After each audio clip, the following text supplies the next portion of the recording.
able to do the proof stacks. Thank you. Okay, everybody, so still on your pre-chapter 8 worksheet number 2, if everyone can turn to problem number 10, we'll go over that one together. So the first thing I want you to notice is that we're given the information and they want us to prove the two triangles congruent. And notice they give us a picture, but it's all blank. There's no labeling whatsoever. So as always, your very first given is your very first statement. So we're going to state that P is the midpoint of segment SB. And the reason is given. So if you need to pause the video, you can do that and until you're caught up and writing, and then you could go ahead and hit play again. But if you're ready to move on, let's take a look at what that actually means. P is the midpoint of segment SB. So P is the midpoint of segment SB, which means that this segment was divided into two equal parts. So we have to state that because most of you are thinking, well, then I know this must be true. So if you know that, we have to state that those two segments are congruent. So that should be our very next step and our statement. So we're going to write segment SP is congruent to segment BP. And the reason, if you recall, we know if a point is a midpoint of a segment, then it divides it into two congruent segments. But we shortened that to definition of a midpoint.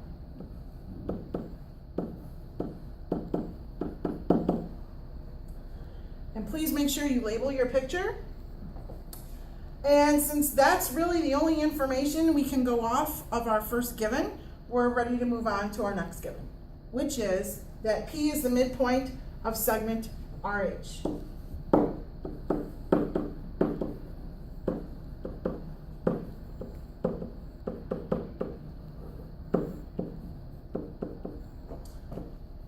And that also is given information. Now our next statement is going to come from that statement. Again though, P is the midpoint, but this time of segment RH. So that means this entire segment was divided into two equal parts. So if you know that, you want to state that next.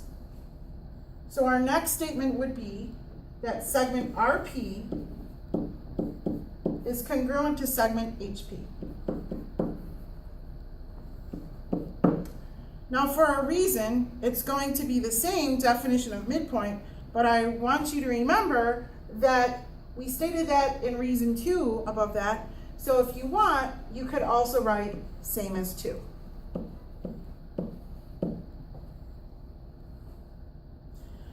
Again, we were only given 2 pieces of information, so if you look at our picture, we don't have enough information shown yet to prove triangles are congruent. Remember, this is our goal. So remember, you have to either look for reflexive property, parallel lines, or in this case, we have vertical angles. So knowing that we have vertical angles, we know all vertical angles are congruent.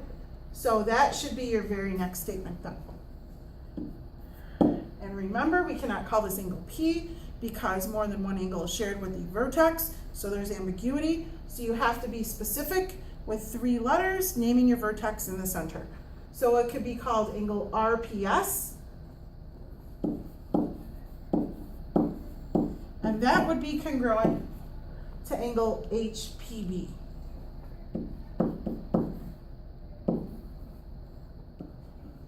And the reason, all vertical angles are congruent.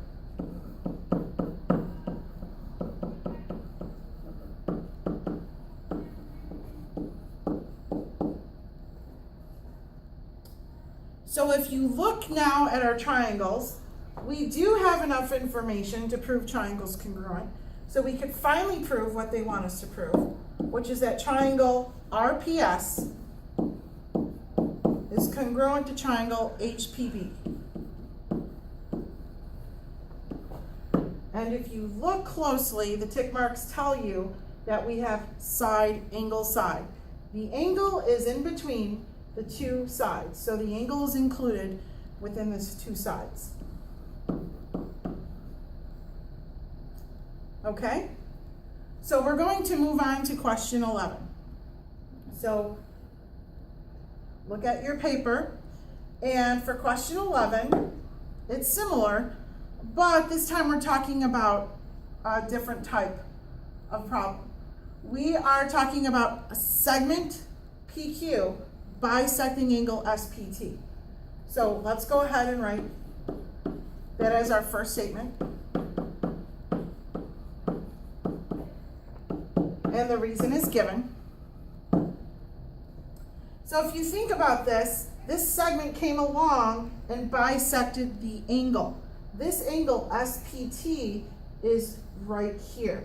So it just broke it and divided it into two congruent angles. So we have to state that. If we're thinking that, our thought process, we have to state that next. So we're going to write angle SPQ is congruent to angle TPQ. And the reason? Well, we were told in the previous statement that the angle was bisected, so our reason would be definition of bisection.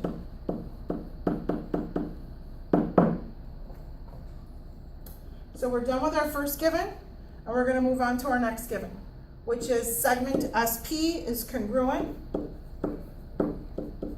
to segment TP. And that's given information.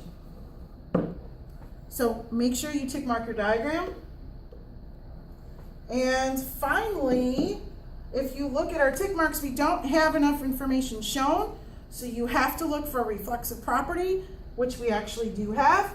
We have segment PQ is congruent to itself, segment PQ. The reason is reflexive property.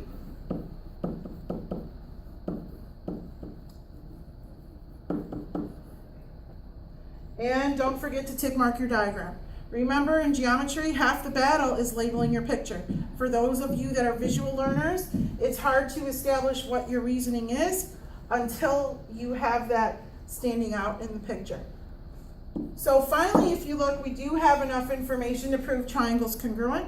So we could finally state triangle SPQ is congruent to triangle TPQ. And the reason? Side, angle, side. Side, angle, side. The angle is included between the two sides. And that is it.